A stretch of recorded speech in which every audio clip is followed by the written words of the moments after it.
And welcome everyone to the 2022 CTE Instructor Virtual Kickoff. Excited to have you all. I know a lot of times some of you might be kind of new to CTE, some of you might have been around for a long time, but today we'll take some time kind of going through some of the topics you all found responded that were your most interested areas, and kind of dive into some resources and then also just see how we can support you throughout the year. So I'm Jewel Alderson. I am the Integrated Curriculum Coordinator, part of our College and Career Readiness team here at the San Diego County Office of Ed. And so I'll go ahead and we do want to start off by having you just share a little bit about yourself, where you're coming from, your site and district. I think we even had a couple of folks from out of county on the call. How long you've been teaching, what you're teaching, and what's your favorite thing about teaching? Hopefully, if you've only been in for a couple of weeks, then you hopefully have found something fun so far in the large craziness, and maybe you'll hear some favorites from some folks who've been in the industry for a while. So I am going to go ahead. Can I start with Deborah Wyckoff?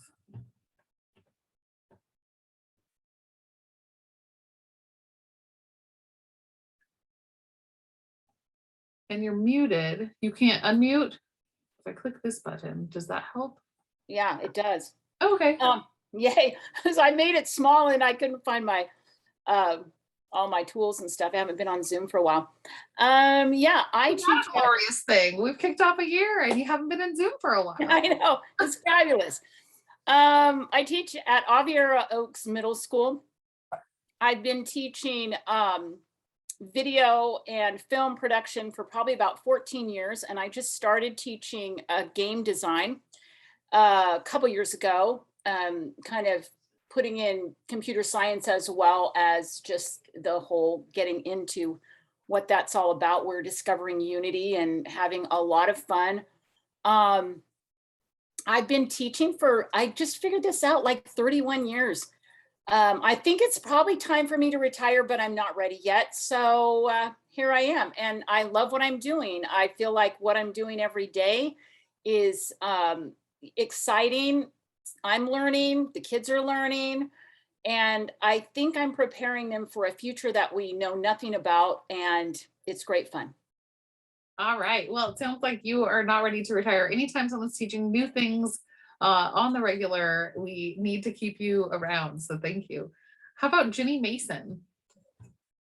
Hello, everyone. I am a voyeur, I think. I teach at Technology High School in Cotati Roanoke Park, which is in Sonoma County, so Northern California. I've been teaching, this is my 10th year. I came from industry. I teach engineering and computer science mostly, with a little bit of math. And an internship class this year that we're partnered with our junior college to do as part of a K-12 strong workforce grant. And then my favorite thing about teaching is really the connections with the students. When they make those connections, I can see them on their face, and it really, I feel like I'm more connected with them. Thank you. Yes, that is the thing I miss from being in the classroom, is those aha moments, or when they're really connecting with the material and with their future. So thank you. How about Jennifer Pickering? Hi, my name's Jennifer Pickering. I'm teaching at San Diego High School. I've been here for the last 7 years, but I've been teaching throughout the district for the last 20 years. I'm teaching business 100 in business financial markets.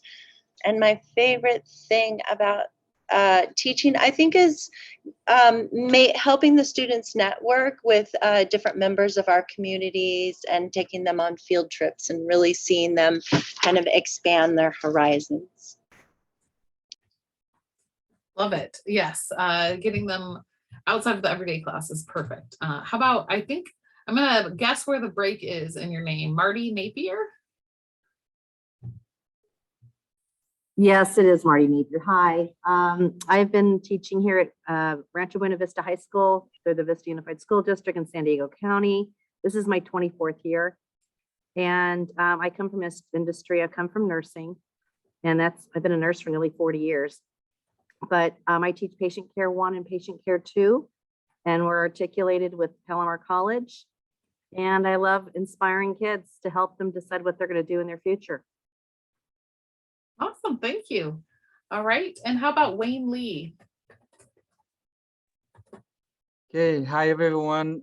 So yes, I am with the district Sweetwater Union High School district here, and teaching at Otay Ranch. I've been here it's about 3 years now, but also before that I was with another school here within a district, and also with San Diego Unified. So I've been teaching since 2012, math, and then transition to engineering.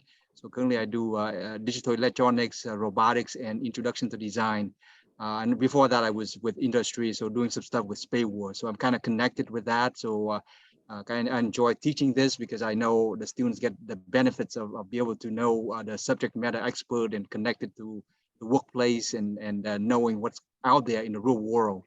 So that's like kind of the fun thing about teaching engineering. But I do also math because that's kind of like part of the thing, and so I kind of do enjoy that. But I know it's engineering a little bit more of my favorite because I have been out there doing it, consulting and networking and doing some stuff out there. So I kind of I'm able to bring that into the classroom environment. So that's me.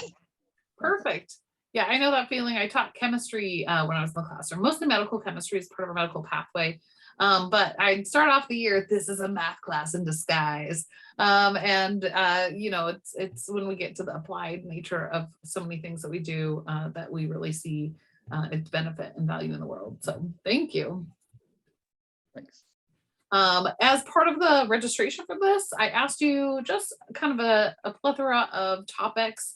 And these were the top areas that folks were interested in. And so but it's really helpful to know you all have a lot of teaching experience, so I won't get too deeply into the weeds with some of these things. But I do have my colleague, you might have noticed one person going unintroduced here. And we do have one more person who joined since I said that. Desai, I wonder if you wouldn't mind introducing yourself before we move into the agenda. Sorry if you missed everyone else's. Oh, they're not undoing their cameras. They might be logging in. We'll come back, or they can introduce themselves in the chat. All right, so my colleague Alex Becker is here, and he's going to share just a little bit about the work-based learning opportunities that we have and how you can make sure that you can take advantage of those here in San Diego County. So Alex, if you want to also introduce yourself and go ahead. Hi, everyone. Alex Becker. I am the Program Specialist of Work-Based Learning on the College and Career Readiness team at the San Diego County Office of Ed.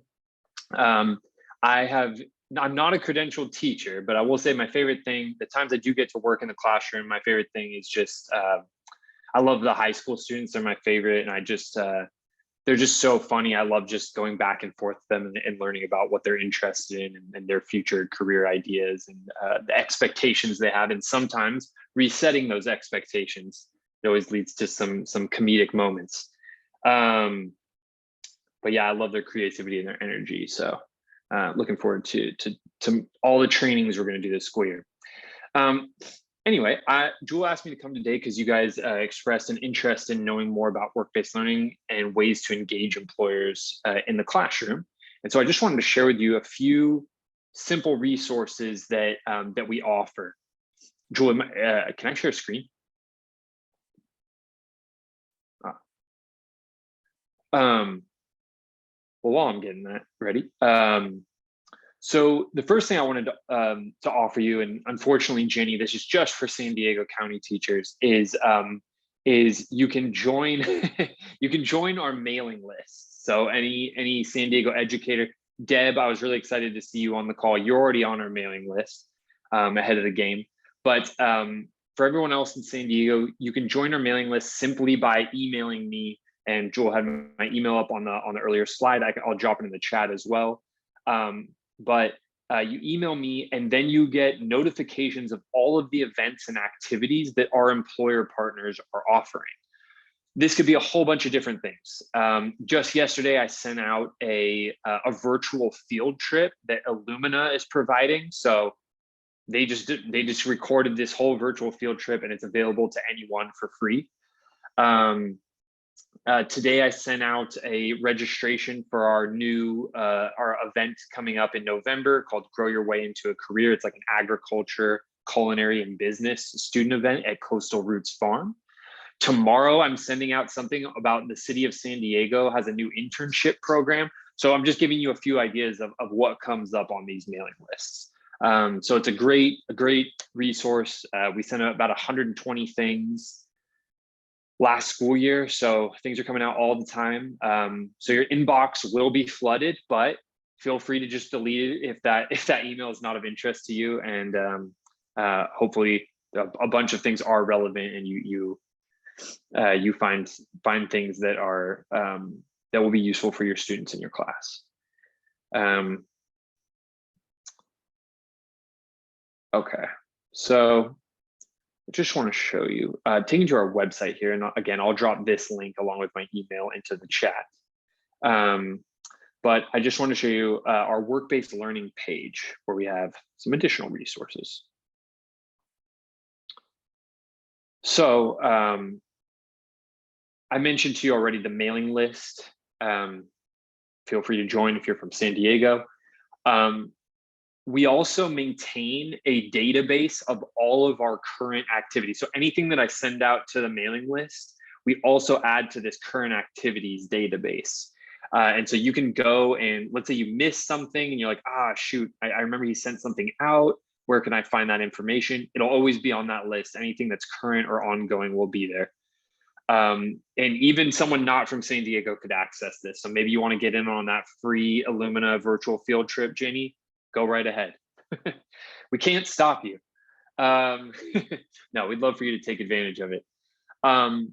We also have, the next thing is our work-based learning tools. I just want to show you guys this. So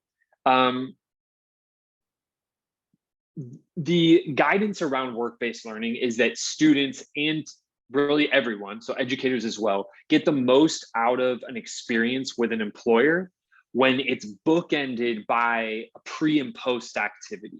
So something that helps prime somebody before the activity and start thinking about, how they want to engage with the employer. So this could be things like reviewing a guest speaker's LinkedIn profile, or coming up with a couple questions before a tour, things like that.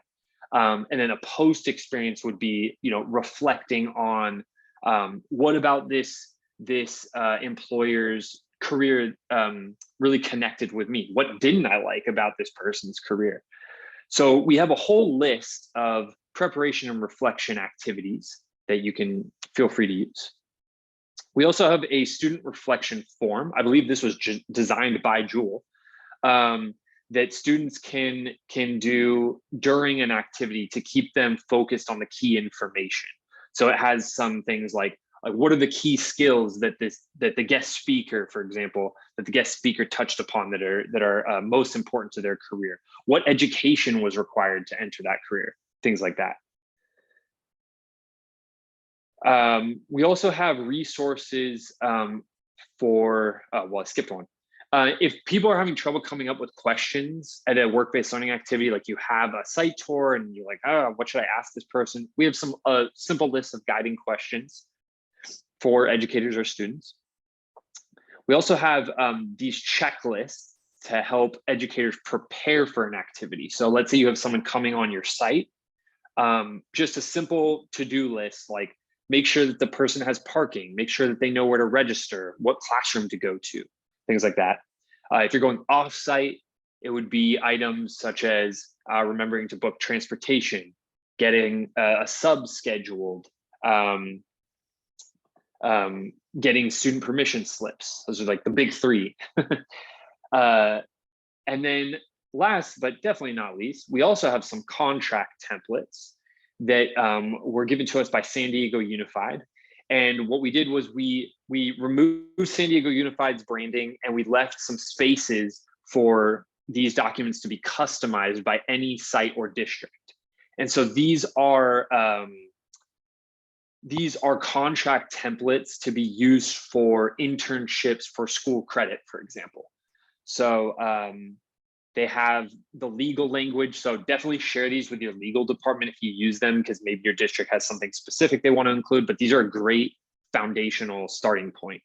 There's also a few like luxury items, like one of them's like an expectation list of like, what should the student expect to be responsible for? What does the educator commit to in this agreement between employer and school? Things like that. So great tools.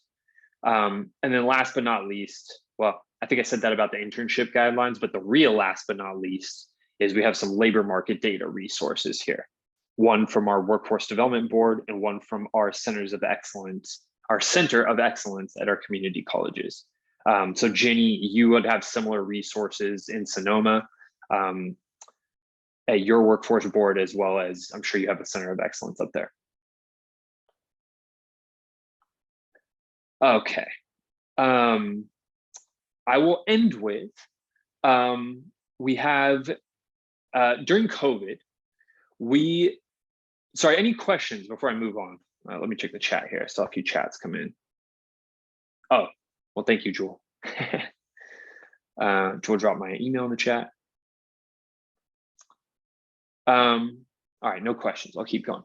So during COVID, we started recording our activities with employers, and then we uploaded those videos into a database.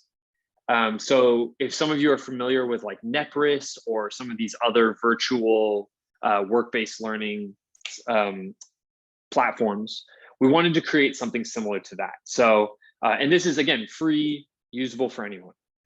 So we have our filters. So you can filter by the activity type. So maybe you want a virtual site tour, and then you can filter by industry sector. So I think someone said they were in game design. So let's say we go to arts, media, and entertainment here.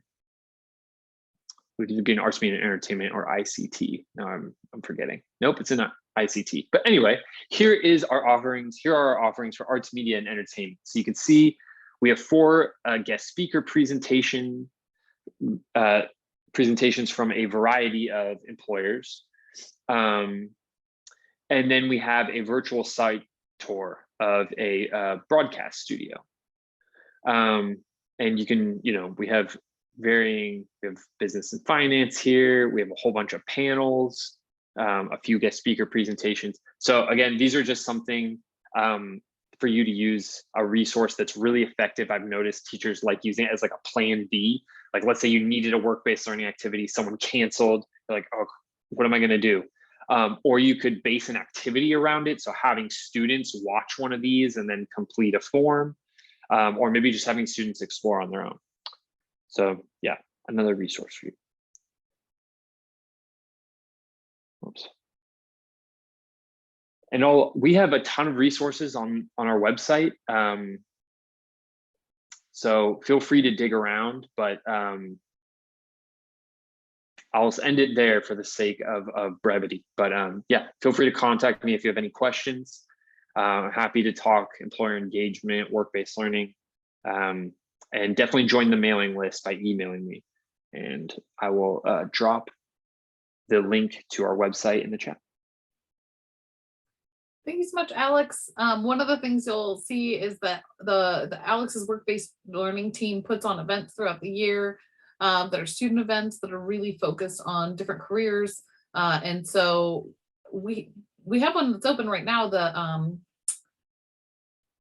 the one at the garden that's focused on a few different topics. It's focused on culinary, agriculture, and the business side of those. So, you can check out our website and sign your students up to take that as like a field trip, but we like to take it beyond what we might normally think of as a field trip and really ensure that they are experiencing careers and getting access to those excellent industry partners. And Alex has just dropped that Grow Your Way into a Career event in the chat. So thank you, Alex.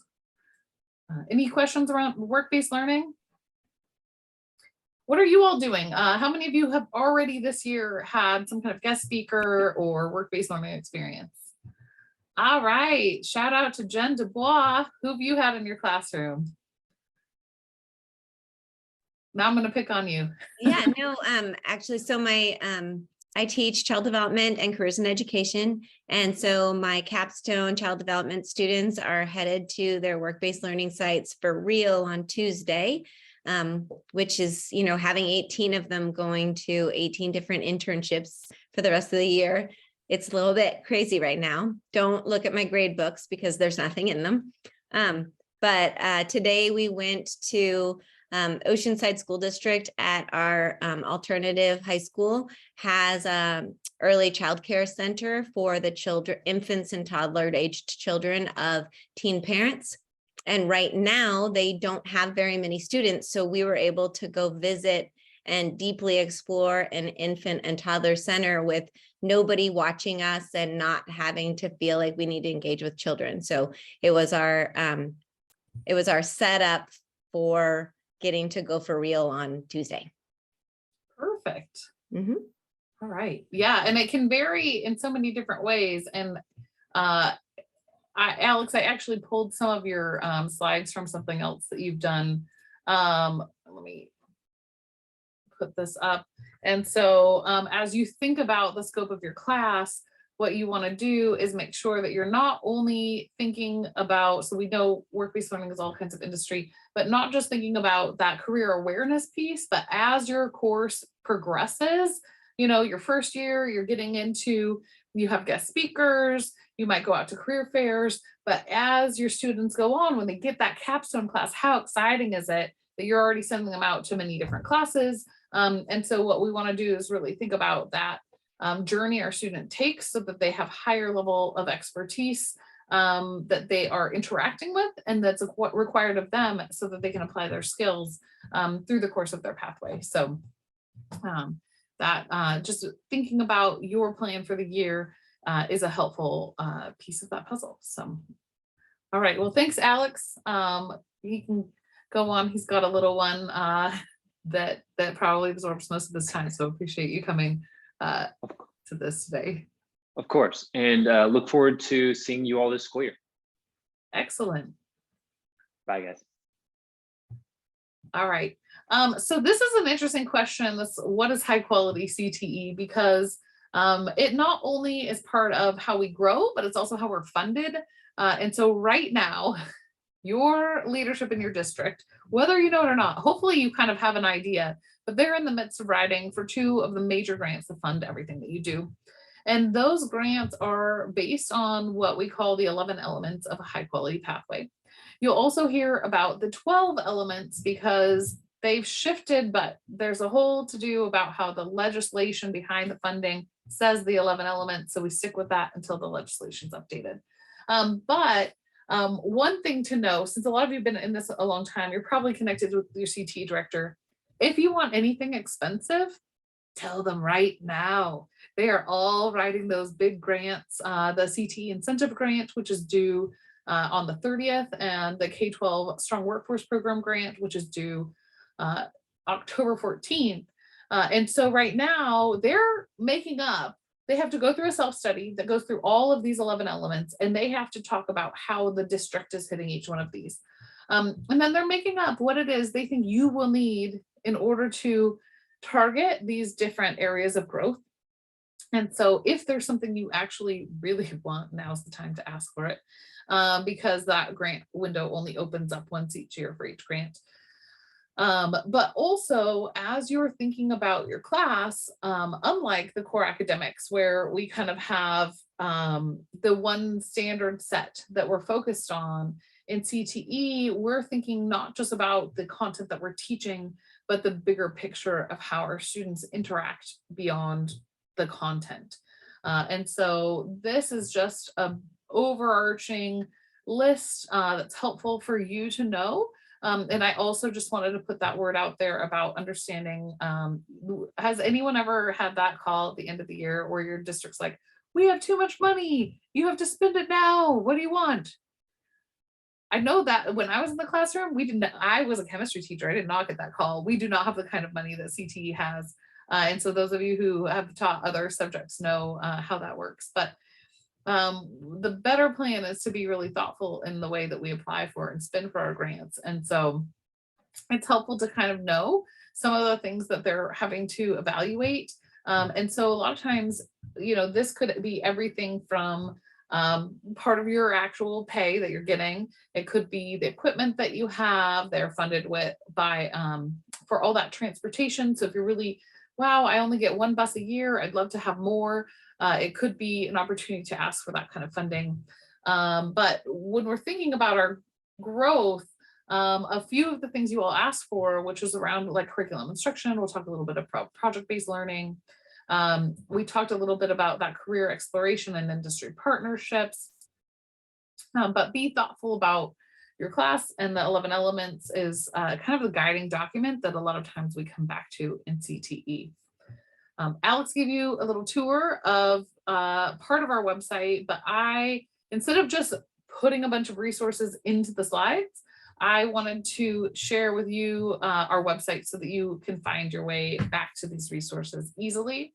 And so up here at the top, we have a few things, and let me start with Career Ready Curriculum because folks were asking about curriculum resources. We'll talk a little bit about PBL in a bit, but we worked around the region to really identify what we need in project-based learning, because a lot of times it's just a company who already owns all the things who you have to pay to come in and do a workshop or training. So we created a new framework that kind of hits different elements of it. There's all kinds of rubrics, resource slides, and screencasts for each one of these. So there's resources here for that. There's, he showed you the work-based learning. There's also essential skills resources. So we talk a lot about our technical skills in CTE, and you're probably familiar with the idea of soft skills or essential skills. But essential skills, these actual skills, what happens is the San Diego Workforce Partnership is our workforce investment board. And they took all of the job postings in our region and they pulled all of the skills that people are looking for as employers that are not technical skills. And then they categorized them into these 6. So these are straight out of our industry job postings of what industry is looking for. Now, they might not write emotional intelligence, but when they did the bigger reports, sometimes there's 25, 30 different skills. And so what they do is kind of categorize them. So then they came to us and we worked together on a set of rubrics, and I'll pull open the PDF version. It's a little easier to see here, but there are Google Docs as well as Word versions of all of these resources. And this is a really great thing to bring to your students when they do a project, when they have any kind of product or deliverable. And you can pick one of these and say, all right, can you do these things? And this is what we found were the qualities that someone has if they have emotional intelligence. So these are all 1-point rubrics, which makes it all about growth. And so you can have students at the beginning of the year really be thoughtful about where they are and then talk about their growth through the year through the use of these different rubrics that are around each one of these topics. So we might see something like dependability is a great one to use in teamwork. So if you have a team, you might say like, all right, at the beginning, where are you at? These are the expectations. Are you taking an initiative to identify and complete tasks? Or are you sitting there and, waiting for someone to tell you what to do, right? These are things we need them to do. Good time management, arrives on time and is prepared, anticipates challenges, communicates well with others. This could also be something you would use like for the group mates to evaluate each other. And you could utilize that if you're doing any kind of group grading. But a lot of times this is almost a contract that they might have with each other, because we say that we have students work in groups, but we often don't actually model what it means to be a good teammate. And so these came through a large process. We brought in a lot of industry voice in order to identify what does dependability actually mean? And how can we translate that into the K-12 system? These were not only created with that in mind, but we also created them with a mindset that an employer could even consider using some of the language on these for their own evaluations of folks in their workplace.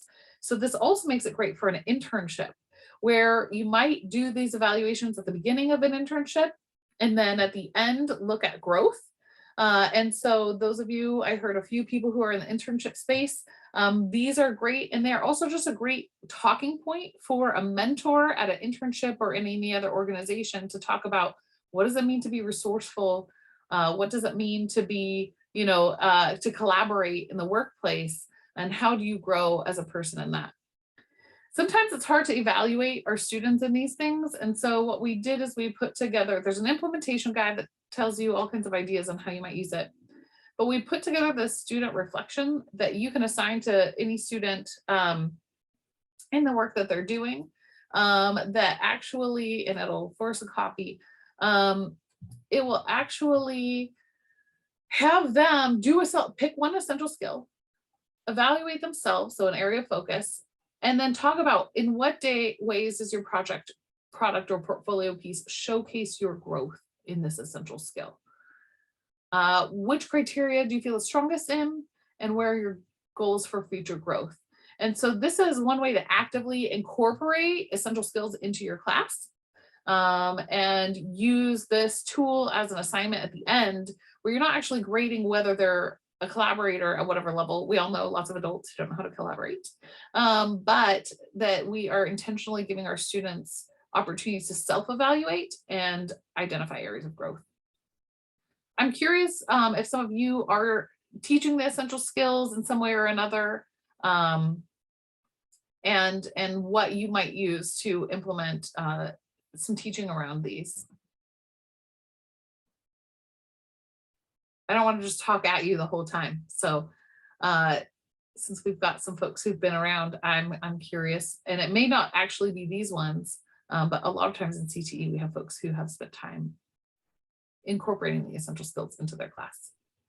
I'll just tell you guys, I just went over my student contract for their upcoming internship. So it's really nice because it's like hands-on, like you can't wear holes in your pants because children will stick their fingers in them. And, it's really nice because it's the essential skills, but dialed in specifically. And I find that with my crew, that's what works, is the actual details that apply to them. But I really like the idea of like a pre-evaluation for their internships and a post, especially since our internships run the full school year. So thank you.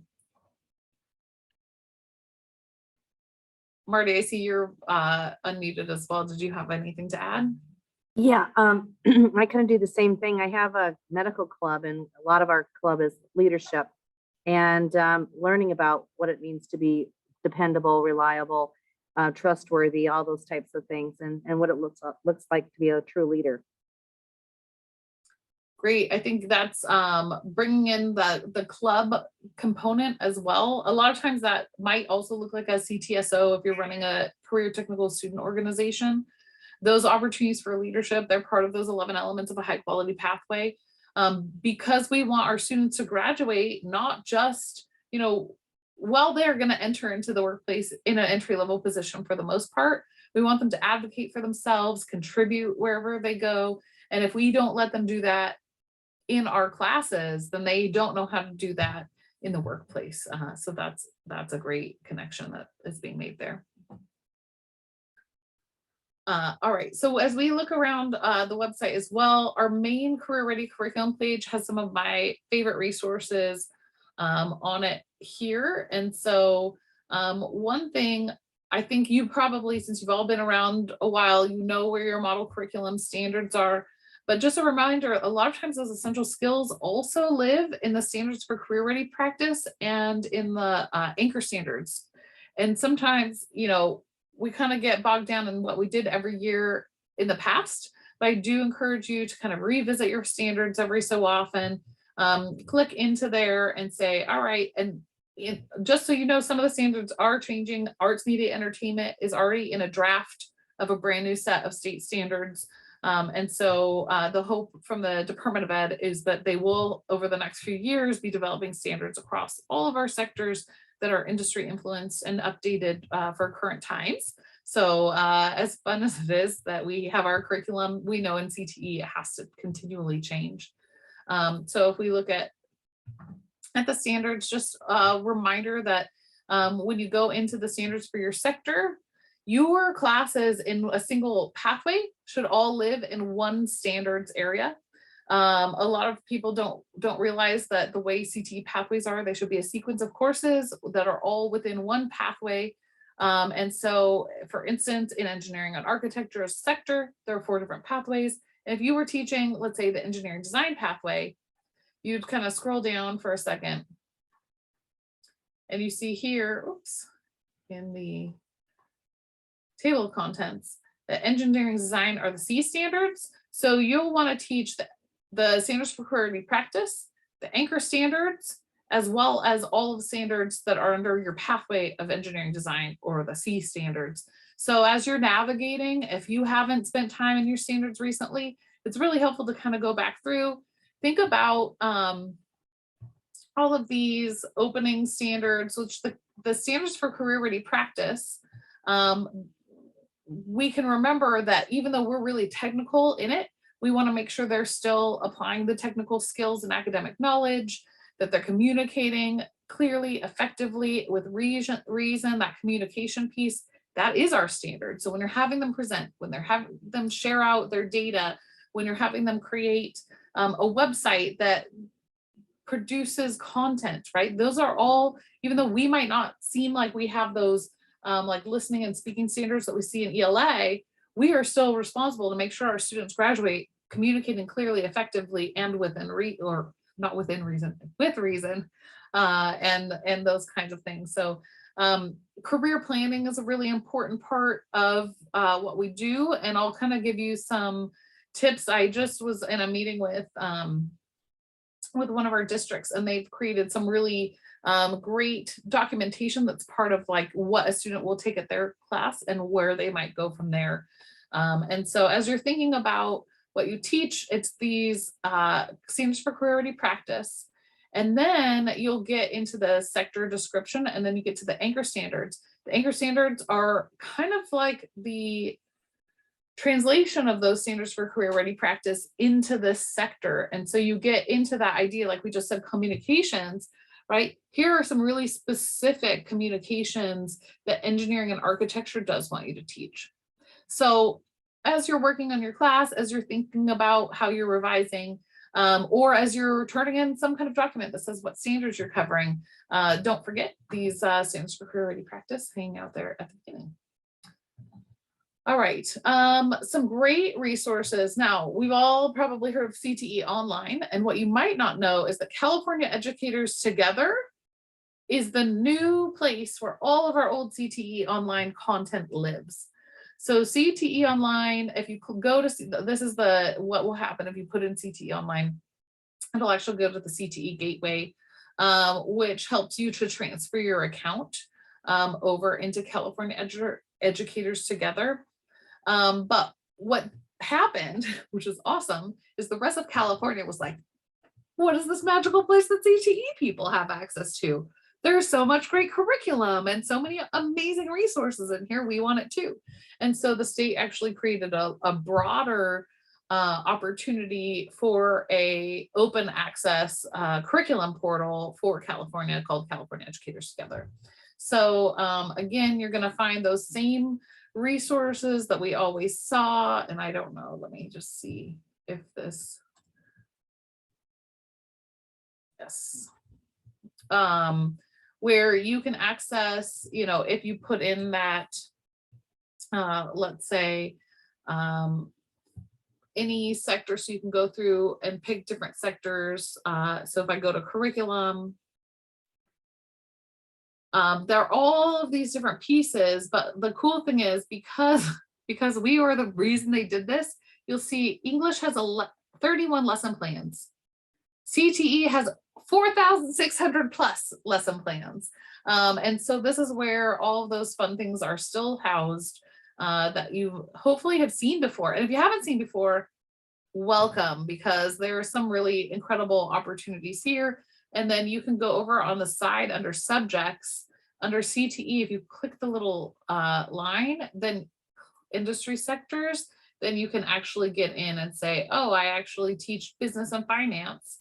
And you will find the over 4,000 results just in business and finance.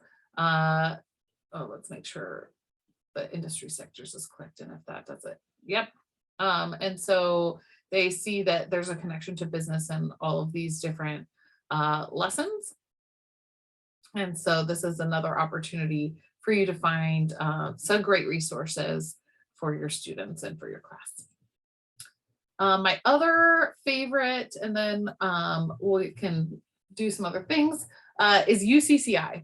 And this, if you haven't seen University of California Curriculum Integration, sadly, this project has somewhat sunset, but the resources they have are still there.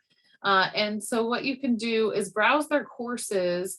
And so like that child development, they're A through G courses, and many of them are not CTE courses, but they tie into the CTE class.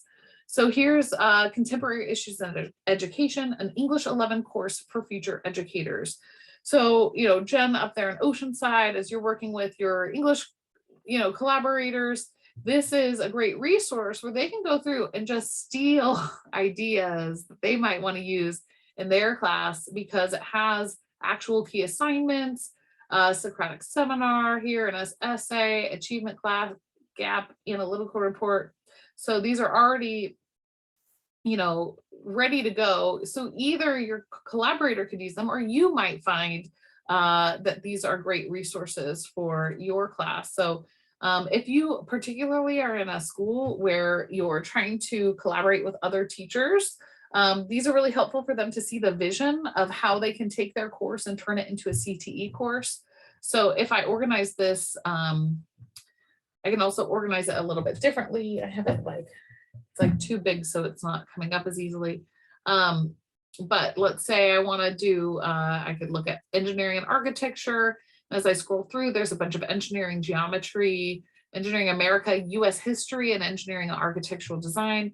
So these are all great resources, both for you as a CTE instructor, but also for any colleagues who are trying to collaborate and doing integrated work with you. There's a few other cool resources as well. I am curious if any of you have other favorite resources that you might want to share with the group.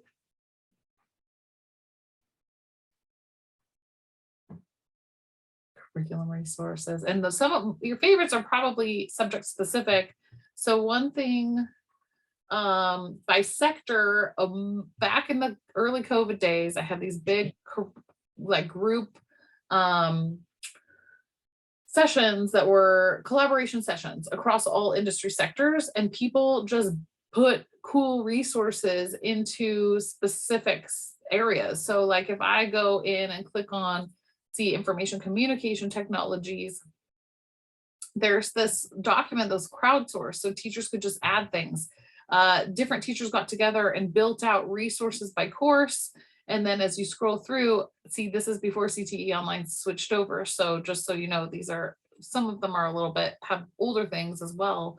But these were all distance learning resources, but many of them, like the beauty was that suddenly all of our vendors and folks who were doing this kind of work made things work on a Chromebook that never worked on a Chromebook before. And so a lot of these things are still helpful for you as you go in your own class. So I know we had somebody who was doing a lot of ICT in here, but here are some cool resources that folks shared back in those days. And you may find here's some suggested activities, which you could probably also do in a non-quarantine environment. So all of those are all archived on our site here in the, if you click on, if you're like, how did she get to that? You click on Career Ready Curriculum down here in the accordion areas, then there's the Career Ready resources by sector, different resources on things like integrated curriculum, and we'll also look at that a little bit, and just other resources along the way. Can I just tell Jill, you asked if there was resources. So my biggest resource is a Facebook group called Family and Consumer Science Teachers. And they have 5 Google Drives associated with all of the different subject matters that go with family and consumer sciences. And so you can go and see all of the archives, and it's like full lesson plans with rubrics. It's like free teacher pay teachers. And then also you can post on their Facebook. It's highly monitored. It's 19,000 different teachers. And you can say, like, I have a pound of sugar, 4 spoons, and a ball of yarn. What should I teach tomorrow? And people will come up with like full things. And for me, this last year, being my first year, I didn't ever post that because I could always find stuff in the Google Drive, but it's an incredible resource. So if anyone else is teaching any of the family and consumer sciences, I'll let you know where it is. Fantastic. Yeah, I think that's one of the things that we found, particularly, we built these virtual communities during COVID, and some of these existed before, but in those spaces and Facebook and, you see communities built. I'm sure there's some good Discord communities and the ICT groups where you have the ability to ask people things, everyone's sharing. And so it's just an amazing opportunity. So definitely look for Facebook groups that align to your sector, because those are definitely gold mine. And I've heard of that in pretty much every sector as well. We do have a lot of professional learning that we do. You are enjoying the kickoff right now. We have a real in-person conference. Woo-woo! October 11th at Marina Village. We have a grant that is funding it at no cost for San Diego folks. And so it's all day, food's included. There's some really great sessions because we just finalized our preliminary schedule. So that's out to the presenters now, and it should go out to the public in about a week. And so I encourage those of you who are local to attend, and even if you're coming out of town, San Diego is a great place to visit. I think it's about $50 for someone out of county to attend. And so encourage you to check that out. I do have a sector collaboration next week, which is another one of these virtual visits, but you'll be given opportunity to interact with other teachers and collaborate a little bit more. We're doing some site visits. So we're going to be doing a visit at Helix Charter High. We'll be focusing there on biotechnology. I think they have, here we'll go and see the topics that are on that one. This is sports medicine, biotech, and entrepreneurship pathways. This is a lot for administrators, but if you're a teacher in any of those pathways and you'd be interested to see what's going on over at Helix High, you need to get a sub and all of that, but these are other opportunities for you to check those things out. And it looks like we'll be in Coronado in November at their school for another one as well. Oh, and here's a crazy fun thing. I'm starting a podcast.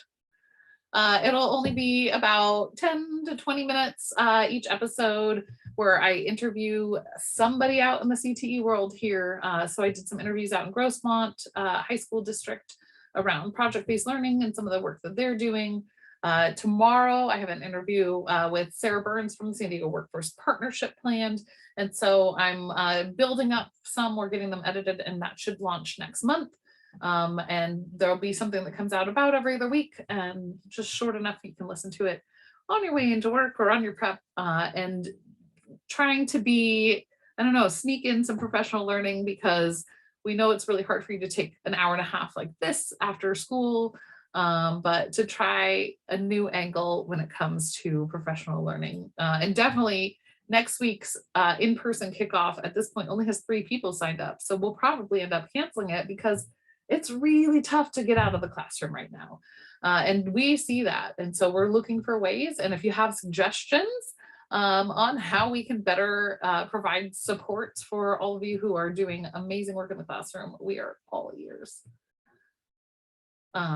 On that website, we also have some pathway development things, but a lot of times that's helpful if your administrators are looking for resources and supports along the way. If you have questions around credentialing, we have a credentialing team at the county office focused on CTE. And then there's some other tools that are helpful as well. If you're involved in writing grants at all, we have a ton of grant writing things right now, but hopefully that season will successfully be over soon. So I wasn't really sure on timing, and you all have good experience in the classroom, so this might not be something we need to spend a lot of time on, but I wanted to take a moment and just have you perhaps just take a quick kind of pre-read, if you will, of this article and look at the topics. And I am curious about what you might think of as a good appetizer for your classroom and learning. So as you're thinking about lesson planning, this has a fun approach. As a foodie myself, it is a little more exciting to think about, you know, what does the course of a meal look like, and how are we feeding our students what they need in their learning. So I'll give you just a second to just read through. You don't have to read all the words. A quick skim, and I think you can get through the ideas of this article.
All right, and I ran a skim for you, so some of you are probably just here and sent the link. But I'm curious, what kinds of appetizers do you all serve up? What would be kind of maybe a word we use for appetizers when we're talking about our classroom practice? Go back up to the appetizer section here.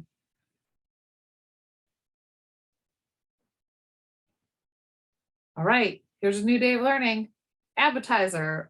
What kinds of things do you do to kick off your a day in the classroom?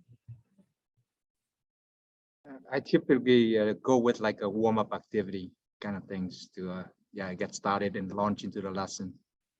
Absolutely. And so if you think about like that warm-up as like an amuse-bouche, have you ever been to like a fancy restaurant and they're like, you get to have one bite of this magical food to like just prepare your palate for the rest of the meal. And so I like to think about this because sometimes it's like, you know, what can be a good kind of appetizer of learning sometimes could be some of a snippet from one of those pre-recorded work-based learning. So if you find like a video of an industry partner, you don't have to show the full 5 to 30 minutes, but maybe there's some piece in there, and then you can start and say, what does that mean? And how does that connect to what we've been learning so far? Any other ideas on what you might do for an appetizer when it comes to kind of giving students something to start their learning in a given day? So I'll offer mine up. I tend to use a lot of creativity tasks. I teach engineering. It's it's the capstone course. And by then, a lot of students feel like they're not very creative. And so I tend to launch quite a few of them, 30 circles. We just recently did the Torrance creativity test. You know, we do exquisite corpses, we do various things, and it just gives them a little bit of less,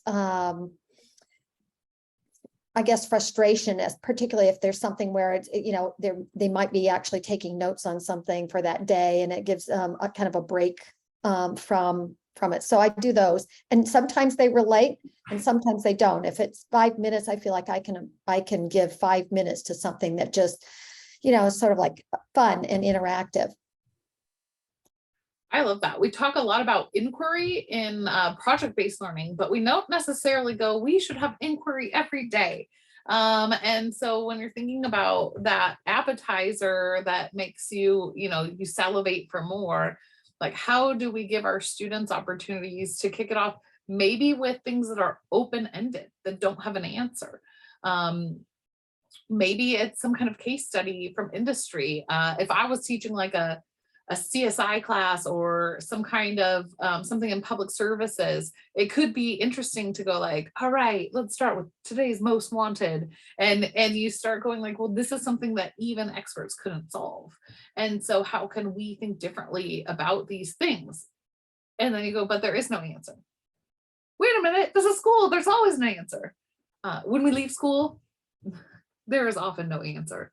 And I think, they say that the best thing that school does is be inquiry out of students because our kindergartners have, they can't stop asking questions.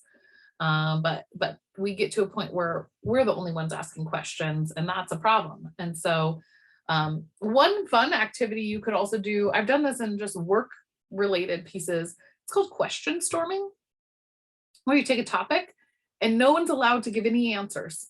And you just question storm, and together you come up with every question you could have about this particular topic. And that could be a really interesting appetizer. And then you go, all right, today, like, let's work on answering these ones.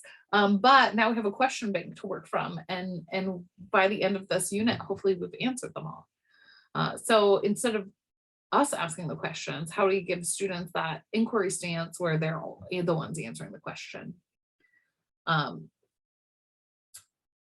Now, we just kind of talked about this question, but when we think about then that main meal, we might want to think this is kind of an organizer that's really helpful when you're talking about whether it's, I built it for project-based learning. And then I was like, oh wait, this is just what learning looks like in a really positive way, is really thinking about, and let me zoom in on this as it loads, really thinking about what are the learning objectives that we have for our students, and what are all the things that are going to happen for them to reach that, and for me to know that they've reached that. So this document kind of is like a planning, but also hits some of the assessment pieces, and both formative and summative. So if I have a particular, what I like to sometimes call them KSAs, because in industry we call them knowledge, skills, and abilities. And that's like in a federal job posting, and any federally aligned jobs, they'll list all the KSAs required for that position. And so that's my word for standards, because that's the industry's word for standards. So I think about the knowledge, skills, and abilities that students need in order to be successful. So I might have something, here's the standard that I need them to hit, the skill that I need them to master. What is the evidence that I'm looking for that they've mastered that, right? This is a really good exercise as a teacher. And I'm even now I'm like meta thinking about the child development class, right, that Jen's talking about. How do we say, okay, if our objective is for students to do this thing, how do we know that they did it? And that's a really important question. How will we assess their mastery? And that doesn't have to be on a test. A lot of times assessment, we think it's going to be a test, but we're going to go through a whole bunch of assessment things that we can do to assess that are not tests. What am I going to do as the classroom? This is that meal, that learning activity that I'm going to provide for them so that they know what is expected of them, that they learn it, that they gain the information they need in order to be successful of that. How am I going to make sure they're on track? Because if the first time that I evaluate their knowledge is in a summative test, I'm doing it wrong.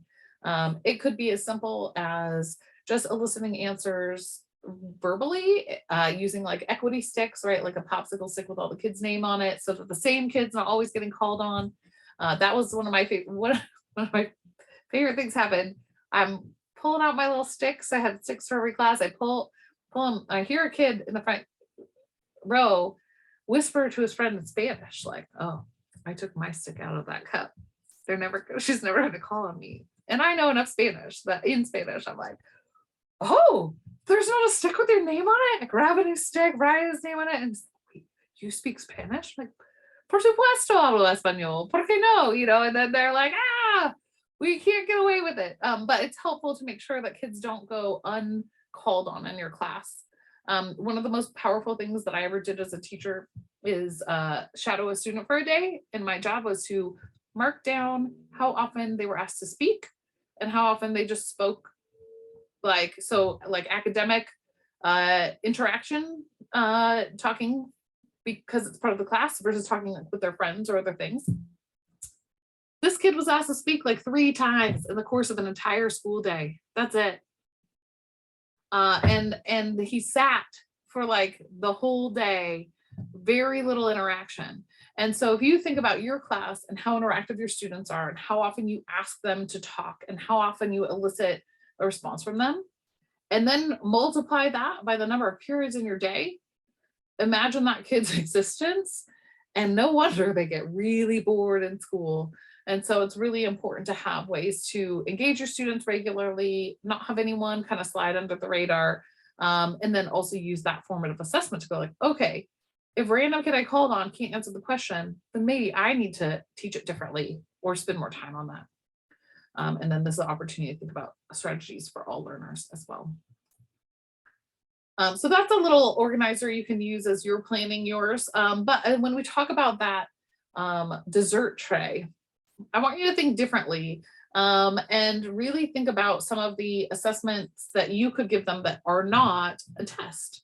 And so this is kind of a little list. I did a whole webinar on this at some point, but I'm curious what you all do to assess their student learning that is outside of a traditional test, because in CTE, we like to, the only place I love to see a test is if it's for an industry recognized certification. All right, let's get that kid a test. But otherwise, what else are you all doing in order to support your students authentically through assessment?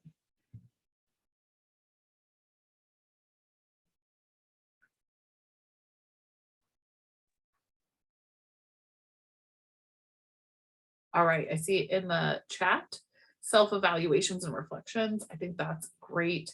I had like a booklet I made so that every Friday they'd come in and they'd have to pull out their little reflection booklet and write and like reflect on their growth. Project choice boards, great. Marty?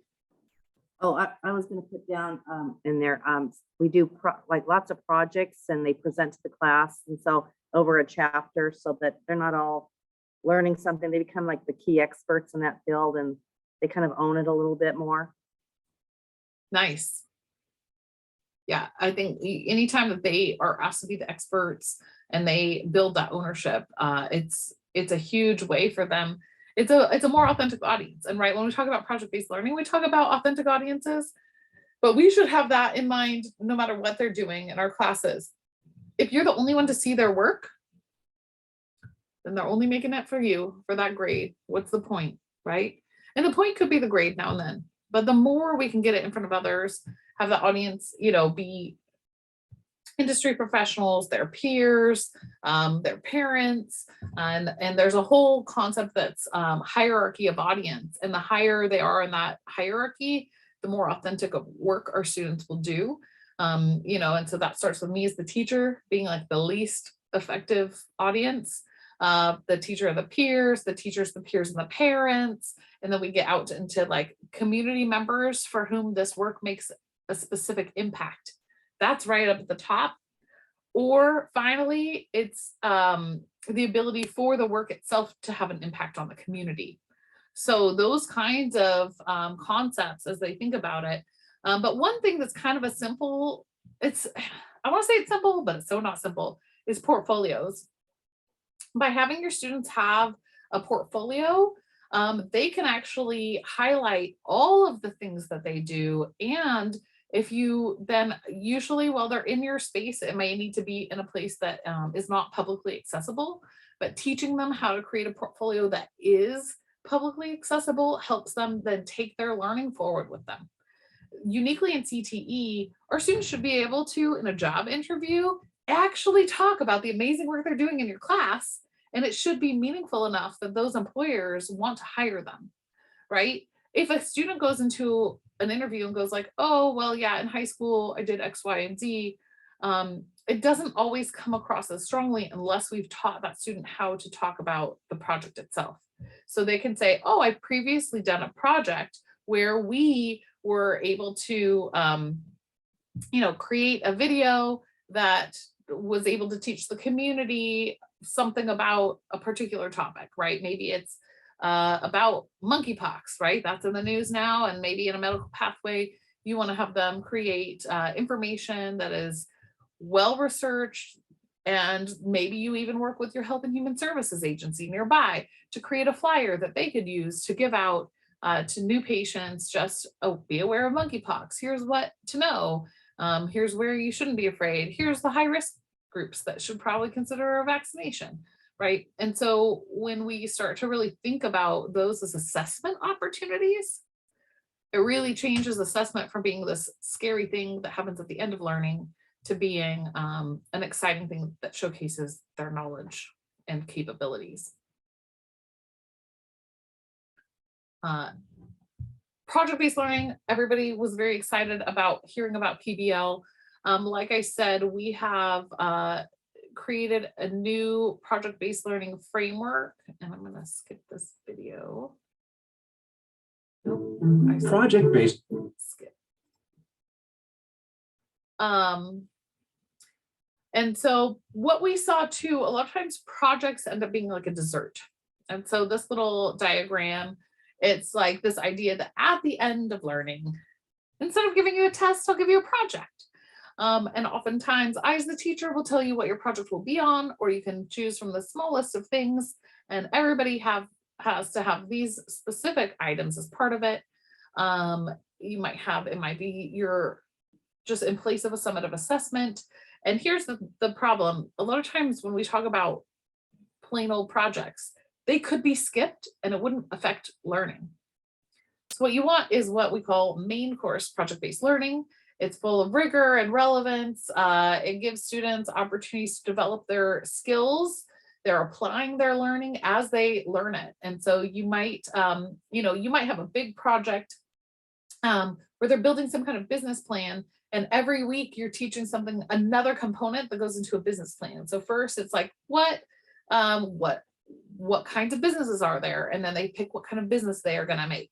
And then they start getting into each different component of, all right, what are you going to have in your inventory? How are you going to market it? Let's talk about budget. And so as you teach them what it means to be a business, they're layering those into their project as they go. So instead of teaching them everything about a business and a business plan, and then go, now make your business plan, what you really want to do is embed that learning throughout, so that in the course of, 4 or 6 weeks, you've done all the kind of traditional classroom learning potentially in between. And then you're layering that project work. Maybe every other day is project time. Maybe you start your day with 20 minutes of learning and then they go into project time afterwards. Some people are like, oh, we're doing project-based learning. Here's the project, and then go. And those are usually the ones where you've got some groups who make magic happen and some groups who you're not really sure what they've been doing for the last couple of weeks. So you definitely want to have those check-in points and things like that. Continue that sustained inquiry as you go through that project.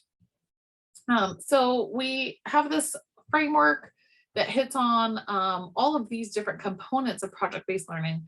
I think a lot of you do project-based learning, so I'm curious what some of you might have done in the experiential section to connect a project that you're working on in your classroom to a bigger experience that might be in the community or outside of their regular learning experience.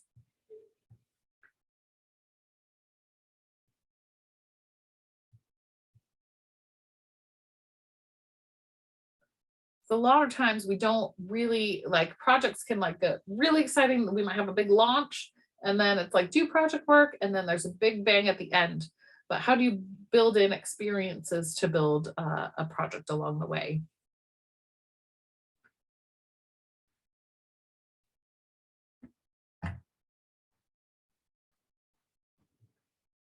got a quiet group. All right. So a lot of times this could be like a field trip. So at one point I was working on an environmental kind of project with my students. And so one of the experiences we went through is we actually brought water quality testing kits down to a river in Pacific Beach. So we took the bus, not the school bus. I was on a charter and I taught at High Tech High for the first couple of years of my teaching career, and then went on to East Lake High. And so, we'd take like the actual, we didn't have school buses at the charter school.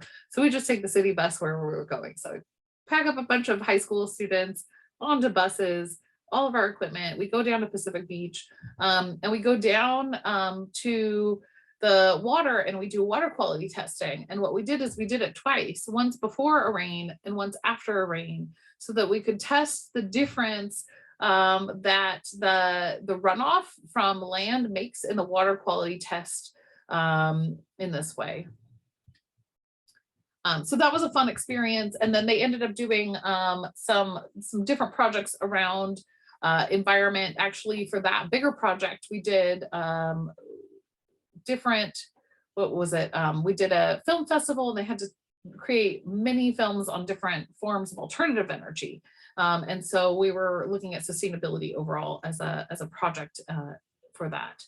So Jen, help me understand what do you mean by was timing for different groups? What do you mean by that?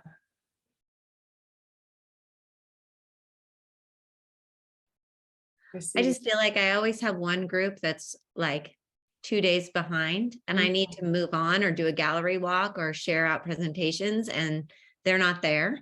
And then I have another group who is rock stars and then they're bored. And I even with, their choice stuff after a while, since they're always the ones who finish first, they don't want to do extra work.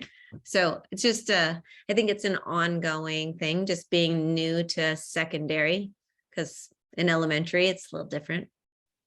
Sure. Yeah. So that is a place where, first of all, you can, once you know your groups, you can mix them up a little bit so that some of those who run ahead are not all one group together. But also one kind of interesting technique is you can take out of like in IT areas, they do, they create these scrums. And so each group has like a scrum leader that has to meet for 15 minutes every day with all the other groups. And then they all have to report out really quick. And so you could do it even shorter, like a 5-minute, all right, your team leader coming up, report out. And so in some cases, all of the students hearing what each other is working on and where they are is helpful for them to see where they need to be. But also it helps you, this is a formative assessment opportunity for you to hear which groups are behind. Because you may not realize they're behind until it's closer, and then you have kind of a daily reminder or those kinds of things to get them where they need to be. And so I don't know if that's a helpful strategy, or it may just be that, we also want to look at your grouping, and sometimes it could have to do with the accommodations they need if they're special needs or they have IEP. So also be mindful of who has an IEP, right? At the beginning of the year, you always want to make sure, and then not grouping too many kids who need accommodations together, or if they're all pals, like I wouldn't just say like, and this is the IEP group, but sometimes you could use that as a group that you want to scaffold or have like slightly different kind of points for, and that you may be able to give assignments ahead of time if certain students take a little bit of extra time with them. It's helpful also to have those gallery walks often and remind kids like it's okay if work isn't finished. Like last week I was doing a project-based learning institute at a school with teachers, and the second day their industry partners were coming to see them, and these teachers are like, but wait, I just have been working on this for a day, it's not ready. And I said, we're going to tell them it's not supposed to be ready, it's their turn to contribute, but it's also okay for us to allow our students to showcase work that's not complete, and which can have a variety of impacts. First, if we're all not complete because we're all at draft stage, and that's great. If they're complete and they're not, they might get a little peer pressure behind it, which can be a good thing as long as it doesn't feel punitive. But I don't know if any of those strategies help. But I also wonder if anyone else on the call has any strategies that they use in this kind of circumstance. No, but I struggle with the same thing. I have 3 sections of the same class that I teach, and that puts me at about 28 projects that are at least 6 months long. And I find that some students are just huge procrastinators, and they've gotten away with that in the past. We often call them early finishers, those who in the past, when they were in elementary school, were early finishers and wound up having to do extra work. So now they've learned to procrastinate, and then hopefully they feel like they're going to come out with a really sensational project by not putting a lot of time in. But there's one thing I do is I have process. They have to show process, and it has to be ongoing all during the project. So if they have to show interim, pieces of evidence, artifacts of some kind that are in work, and it's okay if it's not done, but they have an end goal date. And because it's engineering, it has a notion of project management in it. And in the past, I felt like I had to do it on a week by week basis because there are just too many of them. But this year, I'm just going to tell them, this is your due date. You put the project together, and I need to see your Gantt chart updated, how you're doing it. And I think it's problematic, though, because I still have very functional groups, really wonderful groups that can do anything. And then there are a couple of people, I teach at a project-based learning school. So by the time they get to a junior, they know exactly which students are no longer really good group members. And so sometimes that peer pressure is good, but sometimes it's really bad. It makes for some really dysfunctional groups. And I struggle with that regularly. And as I said, this is a long project. It's a 6-month long project. I'm looking for some tips. Anybody has any good tips? Yeah, well, I think one thing too is to set up your rubrics so they're being graded regularly, or, you can even have your own kind of chart of how far along each one is so that they can work at a slightly different pace, but they need to maybe every week, they need to, do one kind of performance task for you each. And so you start to capture that as you go so that it's not the long-term project. Maybe they have to turn in a rubric regularly, and it's not that you have to grade it. Another group can grade it. They can trade and grade, right? You have to also remember you do not have unlimited time in the universe. And so having them have to get evaluation from each other can help you to capture that data as you go, and then identify, okay, this group I need to work it with, which you might already know from the beginning that they need that extra hands-on time. I have a teacher who fires students just like it was the workplace, and you can get fired. And if you get fired, then you're not allowed in, he teaches an auto technology class. If you get fired, you don't get to go back into the lab until you have gone through the rehiring process, which includes you have to watch a training video, which is just, he's got a list of videos that are YouTube videos that you have to watch and do a report on. And then if you've met the requirements of that, then you can be rehired into the class or into your group. I've seen situations where groups create a contract with each other at the beginning of the project. And if you are not meeting your obligations of the contract that you've created, that you get kicked out and you have to do the project on your own, which, helps in some ways to push those kids along. But, when you do have kids for whom the other kids know they're not, meeting their expectations, I know that can be difficult. But it could also be, those essential skills that we looked at, those rubrics, explicitly, some of the kids don't actually realize that they explicitly have that opportunity to say, like, all right, what does collaboration look like? All right, are you doing these things? Some kids just don't actually understand that collaboration requires things like you're going to celebrate each other's contributions, you're open and receptive to critique, work with others to resolve disagreements, support by sharing expertise. Other things you can do sometimes is give each student a role. And so they, the kids who don't have that role may not have to feel like they have to make up all of the project because the one kid isn't completing their portion of it. But yeah, these are all, there's not a perfect answer. But if anyone else has strategies they've used, the floor is open.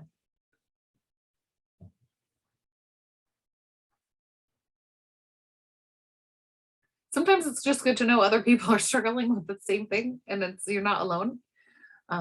It's interesting, Jen, like because you're teaching a child development class, I wonder if you could create like a meta moment where you give them a similar simulated question without pointing out that that's what's actually happening, and see if any of them have their own solutions that they would use if they were in the classroom, and then go like, oh, I'm going to use that on you now. Right. I think some of it too is really interesting coming out of COVID. I'm just seeing like some behavior things that like students opting to work, they are constantly asking if they can do the group project by themselves. And all that partly because that's what they did during COVID, and partly because they've potentially been cut off from social interactions and they don't have the relationships from 6th, 7th, 8th, 9th grade that they had, you know, before. But also because I think that they don't trust each other. I know that sounds really terrible, yeah. But I'm finding that's true with them wanting to work independently. And then also that they're just fearful and quiet. And it's just developmental impact that I don't think is getting enough credit right now. So I think a lot of people do see those behavioral impacts, but I think you've put really good and specific kind of terminology around that. And maybe it's because you're in child development, so you're able to see those specific traits that are coming out, but absolutely. And because a lot of these classes are teaching them skills that they need to have that group work, that can be part of the explanation. Like for you to be successful in the workplace, you actually do have to learn how to work with others. And so that can be a piece of the puzzle, but this is a good conversation. It makes me kind of think about how I might pull together some resources, and if I find something good, I'll send it your way. The Project Management Institute Educational Foundation used to have some really great project management tools, and then they like took them all off their website. And so I've been thinking about emailing them like, hey, where did all your CTE project management stuff go? So maybe I'll ping them also. So for this framework, if you're diving into PBL, there's like some little screencasts on a few of these, as well as resources. And so if you're looking for, I know we only have 5 minutes left, so I'm gonna kind of, there's a ton of really good project-based learning resources on, you know, people who are already posting projects. So if you're searching for new project ideas, these are all places you might find some ideas for future projects. This is interesting. So this is a Jamboard that I have going from a couple of different sessions that I've had with teachers around project-based learning. And so I also wanted to kind of bring that in for those of you who might be thinking about what an authentic product looks like. I always believe the products that we should create in a CTE class should mirror the things that are being made in that industry. So I will get on my soapbox here. What industries are posters a product you would make in that industry? Engineering does posters. Tell me your poster use for an engineer when they make posters. So engineers make posters when they're giving a symposium, when they're actually presenting their projects to other people or their research to other people. Great. So scientific research is one of those spaces. So that's why I was curious what you were going to say the application. I know I stood by a poster when I was undergraduate doing research at a professional conference based on the research that we had done, and you stand in front of it and you explain it.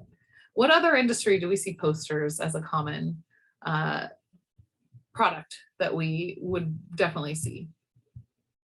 So bulletin boards, anchor charts, all the things we're already using would be child development and careers and ed. Yeah, to some, but you guys are doing more like a bulletin board is like an interactive thing, right? If it's done well. So I wouldn't even call that a poster. I think that's even more powerful than a poster. I guess none of you are in marketing, but marketing. Yeah, I was gonna say marketing does Yeah. posters or, I- which is so- arts and media, I think, right? Art, media, and entertainment. Oh no, actually marketing and entrepreneurship are in Oh. one place. And you might see graphic design creating posters for marketing purposes. So you'd see that in art, media, entertainment, or in our business, our marketing and engineering, and entrepreneurship pathways. So the rest of us should be thinking differently about how we're creating final products. So as we think about, these are some of the products students will create in some of these projects I've worked with folks on.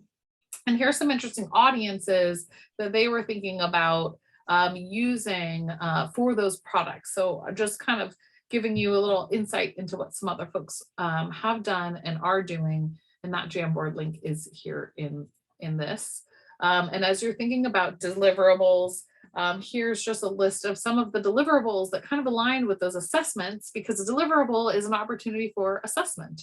And so as you were thinking about those different deliverables, things like a podcast, or I had like one group who was like, oh, we're going to do, how do you pick which gas at the pump?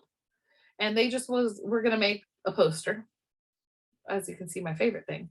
And I was like, well, what automotive place, you might have some posters on the wall inside for marketing purposes, but instead when you're at the gas pump, you know how sometimes that annoying video starts playing.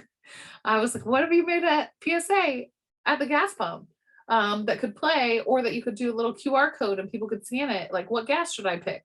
And get a video that explains the different kinds of gas. And they were like, this is great. So they went with that instead of a poster, because that's an authentic audience for people who might want to know which gas to pick, right? So here's a bunch of different deliverables that are kind of interesting along the way.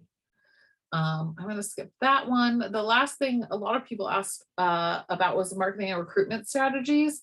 So this is a whole presentation that I've done a whole bunch of times. But one of the things that I wanted to share that I think you could be thoughtful of at the beginning of the year is when I talk about marketing and recruitment, there's capturing what is your pathway and what's going on, building your stakeholders, and then engaging in marketing. And one of the great ways to build your pathway out is actually to show this. So there's some websites of different schools and what they're doing. But in Carlsbad, oh, I guess this is, oops. In Carlsbad, they've actually built this system where they have the courses. Oh, I have to be in slideshow to show that, which it's not right here. Hopefully this is keeping caught up. Be quicker, because this is our last moment, computer. So what they do for each pathway is they go through, here's the course name, digital DP1, DP2, here you get a completer status. Here's any articulation that's involved. Here's their work-based learning, any certifications involved, and leadership opportunities. So they have this built out so students know what they're getting into and what they're getting out of it. And this is a great tool that you can use to really inform and recruit students. On the other side of that page, they actually have all of the different certificate programs, 2-year programs, and 4-year programs that align to that pathway as well, and some key occupations. And here's some of the skills that are really valued there. So when you're thinking about marketing and recruitment, I also encourage you to create these kinds of tools in order to help folks, to help your students, your families, and other people in your system better understand what your pathway is. So I can talk forever, and it is 5:31, so I have now talked for my full 90 minutes. But I wanted to make sure you have all of those resources, and they're all there in the slide deck. Also, we are a resource at the county office. If you have questions throughout the year, please don't hesitate to reach out. And I'm going to go ahead and put this slide deck again in the chat in case you didn't get it at the beginning. And then I'm happy to stick around and hear you ask questions, but I didn't want to keep you any longer for those of you who are just really done at 5:30 on a Tuesday. So I applaud you all for joining today. Hopefully this was a useful use of your time, and I'm excited to see the awesome things that you will end up doing. Thank you. Yeah, thank you, Jewel. Great session. Thank you. Thank you.